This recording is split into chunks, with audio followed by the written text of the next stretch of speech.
I went from not knowing what to do to being able to build a workbench, to being able to craft gear, to being able to get better weapons and level up my guns. So if you want to shorten your time on what it takes to know everything about one's human, I put together the ultimate beginner guide to help you guys get started. Now, the first things I want to let you guys know is when you play the tutorial, guys, please play it all through. Don't give up on the game because the game does a really poor job of explaining what the game is all about. The game is an MMO extraction shooter survival game. And unfortunately, it doesn't relay that very well.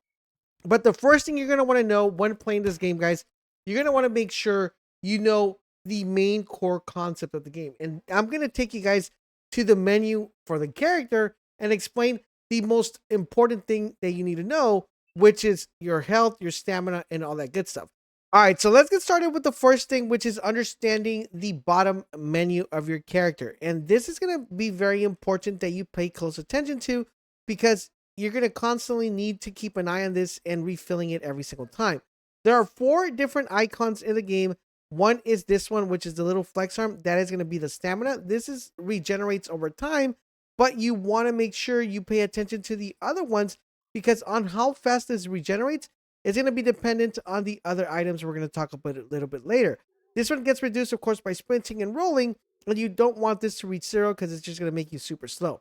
The next one, guys, we have is sanity, and sanity is extremely important here because sanity, if you let it drop below 50%, it's gonna affect you guys with your HP recovery. So you definitely don't want this to drop below 50 because that HP recovery is gonna be affected by that. And you're gonna notice that by the bottom bar, which we'll talk a little bit right now once we get into it. The next one, guys, is we have hydration. You do not want to let hydration drop more than 60% because if you let it drop more than 60%, it's going to reduce the amount of cost that it takes to do the stamina by negative 50. And if it drops even further, it's going to mess up your movement speed and your recovery speed. And if it keeps even going even further down, it's going to bring it to your recovery to 70%, negative 70%. So that means your stamina is going to be very slow on recovering and you're just going to become very slow. So you want to make sure you're constantly getting hydrated. And I'll explain how you could get hydrated and get all this stuff back in a little bit. Last one we have is energy, and energy is extremely important because this is going to determine how much power and how much damage you output with your weapons. Plus, it's also going to allow you to tap into the pretty much the secret sauce to killing enemies really fast, and that is the prime one. All right, so one important thing to note here, guys, is when you go over your character, is one thing that kind of determines how much damage you do with your melee weapon or how much damage you do and how fast your stamina is recovered is depending how much items you have in your backpack. And you're able to track this with just by looking at your character. It'll tell you how much weight you have and how much weight you could theoretically carry at the same time. So, for example, if you see right here, if this one goes over 60K, you start getting a little bit of reduction to some things that you definitely do not want to get reduction to. So you want to make sure you guys are constantly keeping an eye on that. Now, what I mentioned about the bars is this bottom bar right here. This is your HP bar, but you're going to notice this blue icon or this blue bar as well that is within this bar. Now, what you're probably wondering, what is that? Well, that is basically this, guys, your sanity. The higher your sanity is, the sanity is the blue bar. So you want to make sure that you remove this blue bar as much as you possibly can. And the only way you're able to remove this blue bar is by making sure this gets filled up all the time to 100%. So that way your health is always constantly there and you're not getting that negative effect. These yellow bars right here are going to be your prime energy. And this is your prime energy when you're shooting a gun. If you hit E, that's going to activate your gun with prime energy, which is going to do more damage to the enemy that you're shooting. And you have 4 different procs of this. And the way you're able to regenerate this, of course, guys, is by, making sure that your energy is constantly there every single time. Now that you understand that, the question again is, how do I refill these? Well, you're going to go to your consumables right here. And on your consumables, it's going to be very important that you don't apply the incorrect consumables because some consumables will hurt you more than benefit you. So what I would recommend is always look at the consumables this way. You want to make sure you highlight them and see what doesn't give you a negative effect. For example, in this case, if I were to put the dirty water and drink it, it's going to give me a plus 10 hydration. but it's also going to give me a negative 50 in sanity, and that's going to mess me even worse. So I want to make sure that when I look at items, they're all giving me positive effects. For example, this one, the canned lunch meat, gives me plus 50, plus 40 energy. I want to apply that, of course. I'm not going to get no negative. Then we have the sanity gummy. This is going to give me a plus 200 insanity. I definitely want to eat this one because that's going to give me a plus sanity here. And as you guys see here, every time you highlight this, you'll be able to see what it fills up in each individual item because you get that green bar and how much that's going to fill up. So as you see right there, if I drink a sanity gummy, it's going to go up. If I drink water, for example, this boiled water, it's going to give me plus 30 hydration. And that's the best way you guys can definitely go and figure out which one you want. Instead of looking and reading what they do, you can literally just look at these icons. And when you look at the icons, you'll see that the bar gets filled up and what gets deducted. For example, this one here, you're gonna notice that the sanity gets deducted by a lot, but the hydration, hydration and the energy does get a boost. All right, so my best bet is just go over them and see what is only turning green, and then that way you know what to do. So, for example, this one here, if I look at this kind of food, that's gonna be my my energy. So I want to make sure that I put this in the correct order on my hot bar. This is pretty much your hot bar right here. So what I would do is I would look for what gives me sanity. So I would go here. Okay, that gives me sanity. I'm moving that to this section right here. That way it's going in that order. That's at least that's how I like to do it. So then I look at okay, what gives me hydration? I'm gonna put that right here because that's gonna go and give me hydration. And then I look what gives me energy.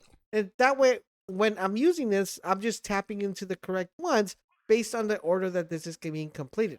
And that is the way the system works when it comes to getting your stamina, your sanity, your hydration, and your energy back. All right, so now that you understood that, let's talk about gear because gear is extremely important in the game. So let's start off with the weapons. So you have three different types of weapons. You have primary, secondary, and your melee weapon. Now, the weapons have two categories. Number one category is the rarity. We have green, blue, yellow, purple, as you guys already know. And on top of that, you also have tiers. For example, you can have a green weapon and a blue weapon that are tier 1. Now, in order to upgrade these weapons, you need to upgrade them in tiers. So you got to make sure you're keeping these two things in track whenever you guys are playing. Okay, so now let's talk about the armor. So for the armor, guys, we have a total of 6 different pieces of armor. Now, each armor will have its own characteristics. It's very similar as the weapons, where there's tiers and there's rarity. The armor also has tiers and it has rarity. So there's blues, purples, yada, yada, yada. And also different tiers, 1, 2, 3, 4. In addition to that, each different type of armor will have its own benefit. For example, this hat right here, it gives us a buff to movement speed, a buff to melee damage, a buff to HP, and it also gives us an extra perk that helps us gather 20% faster. So each individual gear will have its own different ability and its own different traits. So this one gives us pollution resistance. This one, for example, gives us almost the same thing as the hat. And this one right here, almost the same thing as the hat as well. And this one, once again, same as the hat. And this one, once again, same as the hat. So depending on what type of benefits, what type of perks you want to pick up, it's going to be a very good idea to combine different items that give you different benefits for your particular item. In addition to that, guys, you're able to kind of get an overview glimpse of what each item is doing by just looking at this side of the menu here, where you're getting the majority of kind of like the overall number of the stuff that you're getting from each individual armor set. All right, so now that you understand the weapons, now that you understand the gear, I do want to mention, guys, that there are other things that you're able to do to your weapons and that you're also able to do to your gear. So if you go to a weapon like this, you're going to be able to do two things. Number one, you're going to be able to change the components of the weapon as long as you find the stuff in the world. And that is by increasing the different variants of the items or the attachments to your weapon. For example, this is a muscle. The great thing about this game is that the game will automatically tell you how you could get the items. So for example, if I want to get a basic suppressor here, it's going to tell you on the bottom with the yellow text, it says how to get it. Explore the riddle spots, bizarre rocks in the East Dayton Westlands.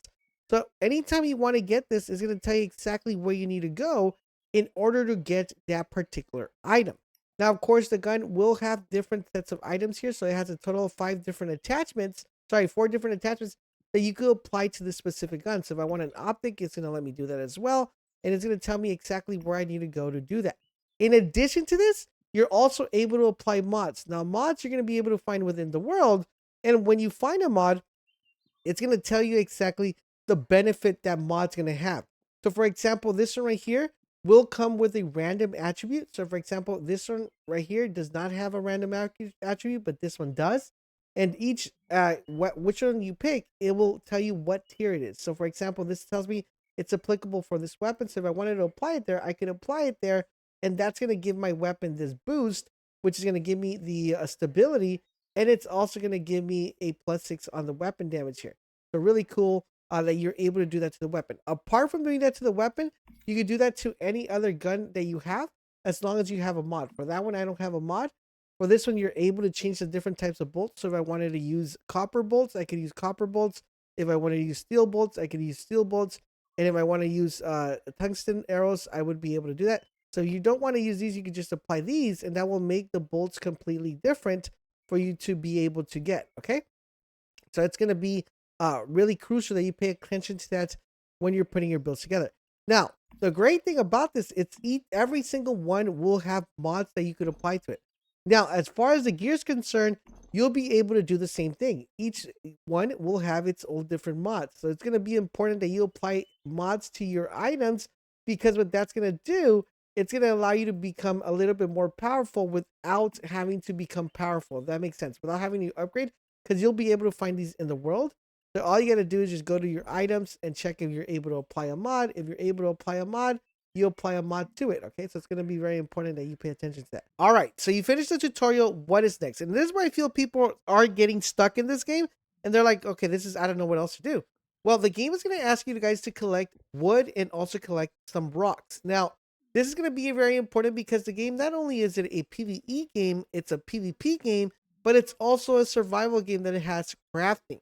And in order for you guys to be able to progress throughout the game, you're going to need to learn to craft. Think of it like Fallout. I think someone in my stream mentioned this, and it kind of goes in perfectly. You're going to need to build a base. Now, this base is going to be extremely important, because this base is pretty much going to harness a couple things. Number one, it's going to be where you guys build your workbenches. Number two, it's going to be the base where you go and you respawn whether you die or you come back into the game. And number three, this base is going to serve as a protection area in case you get attacked by other players, or by, I'm going to call them zombies, but by mimics, which is I think what they call them in the game. So it's going to be very important to you build this. So I believe you have to collect a total of 10 pieces of sticks and 10 pieces of rocks. Once you collect those pieces of rocks, you're going to want to find a location that you feel comfortable, that you like, that you feel you could build a very nice base around, and that there's some natural resources around, because you're going to have to be doing a lot of harvesting. And what you want to do with that, guys, is the first thing you're going to build in the game is this thing right here, which is your kind of like your starting point when it comes to building. Now, this particular base is going to be serving as a reference point, because this is going to be pretty much your camp. And at the start, your camp is going to give you a couple things to do. So number one, you'll be able to build a scrap pickaxe, which is one of the things that the game recommends you build first. And this pretty much so you can harvest and get resources quicker and than anything. But one thing I want to recommend, guys, is whenever you build this, the first thing you want to build, guys, is you want to make sure you build yourself a crossbow. This is going to be a lifesaver, because it's going to help you fight out enemies. The great thing about the crossbow is that you're able to build bolts right off the bat as well, because all you need is wood.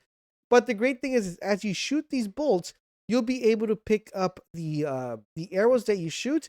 So it's kind of having like infinite ammo. Not really, but it's kind of like if you had infinite ammo, as long as you're picking up the bows. So not only are you going to be able to build your starting weapons, but you're going to also be able to craft your starting armor. So you're going to be able to craft this as long as you have these materials. You'll be able to craft a helmet, you'll be able to craft a vest, you'll be able to craft some pants, some boots, and some gloves. And this gives you a very good start of the game, because it gives you a nice starting point to be able to have resistance to that. Now, once you build this, guys, it's a matter of completing missions. And I'm going to talk to you guys the different missions that you have to do in the game. And let's take a look at the map, because this is going to be your main bread and butter on what you need to do and progress throughout the game. So the only way you're able to progress through the game is by leveling up. You'll able to see your character's level on the bottom right hand side, or whenever you highlight your character up here. But in order for you to progress, you got to earn XP. So you earn XP by killing enemies and by looting different areas of the map. and doing certain side missions. So the main thing you need to know is your main objective will always be highlighted by this yellow triangle. So that way you know exactly what you're doing. You could also visit that via your task menu and go to the Stardust journey, and that's going to tell you where you need to go, what you need to complete. And as you see, guys, if you complete stuff, you will be rewarded XP as you progress through there. Now, back to the map here. You're going to notice that in the map, there's different sets of icons. You have stuff like this, and you're probably wondering, what the heck is that? So there's going to be different items that you're going to be able to do. And these particular items will give you XP and exclusive rewards, but these spawn randomly, okay? So you got to make sure you keep that in mind. They're not spawning all the time, so these are going to be strongholds in areas or bosses that you're going to have to kill to be able to get that reward, but these don't spawn every single time. They're going to spawn in different areas of the map. In addition to that, they're going to be stuff like this, which are these little stronghold looking houses. You're going to be able to go to these little houses and obtain rewards, but you're going to be able to know if you're going to be able to find in them because it's going to give you a level requirement to be able to, get that, go to that area. So whenever you need items or loot, you're going to want to make sure you check which of these areas has that. Now, there's also these little houses right here. These almost always will have just rewards, as opposed to these having objectives that you need to do and like crates that you can find within that little stronghold. In addition to that, you'll have this one right here as well. This is another really good one to have because this is going to give you the ability to be able to get different items within your inventory. You will also have these little teleportation towers that are going to be extremely important that you need to unlock as well.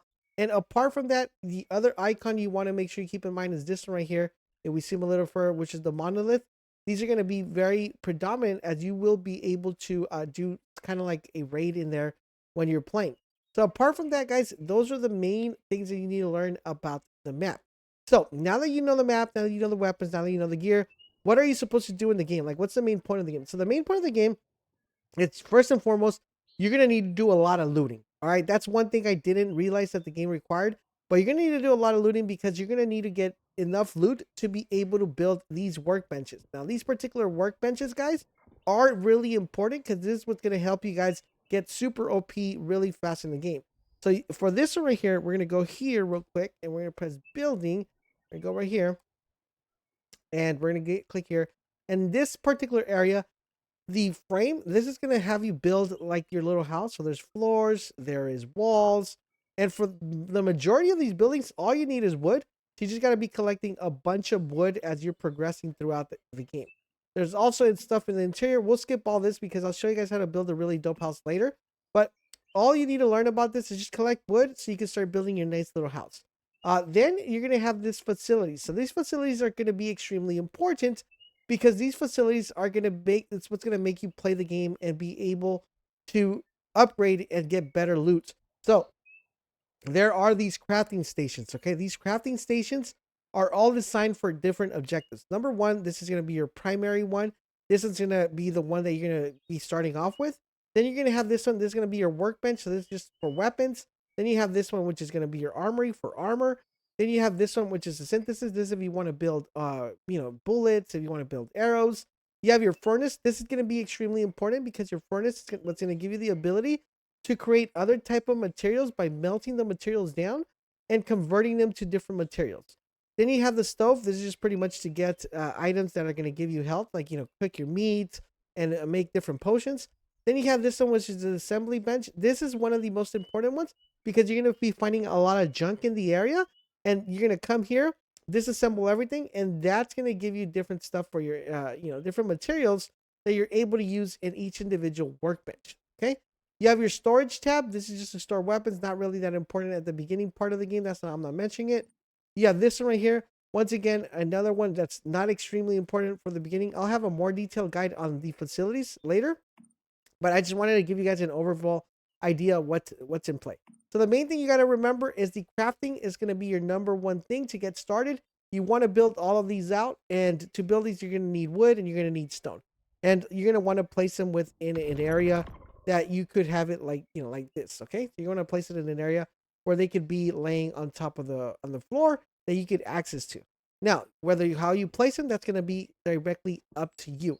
All right, so now that you understand all that, you're probably wondering, Laser, what is the main objective of the game? The main objective of the game, guys, is three things. Number one is pretty much looting. You're going to want to loot as much as you can so you could build your weapons, you could build your armor, so you could upgrade your weapons, you could upgrade your bench, and just get pretty much kitted out. The second objective of the game is doing the items that are found within the world. So pretty much doing strongholds, doing dungeons, and pretty much killing bosses to get more powerful loot to do better in the game. And the great thing about this, guys, is when you kill these bosses are going to drop blueprints. And the blueprints are going to be extremely important because the blueprints are going to give you really rare guns that have really cool benefits that you're not probably going to be able to see at the start of the game. But some of them are pretty dope. We have infinite ammo. Some of them have shields that they could place down. So a lot of really complexity when it comes to the higher tier weapons. Now, the third thing is, of course, everybody's favorite, PvP. Now, you'll be able to PvP in this game. The thing I want to let you guys know is that this game gives you two options. Number one, it gives you the option to just spawn in a world where there's only PvE. So all you would have to do is loot, craft, and get ready to do dungeons and get gear. Unfortunately, if you're in this area, you don't have to worry about PvP unless a player goes in chaos mode, which is very rarely.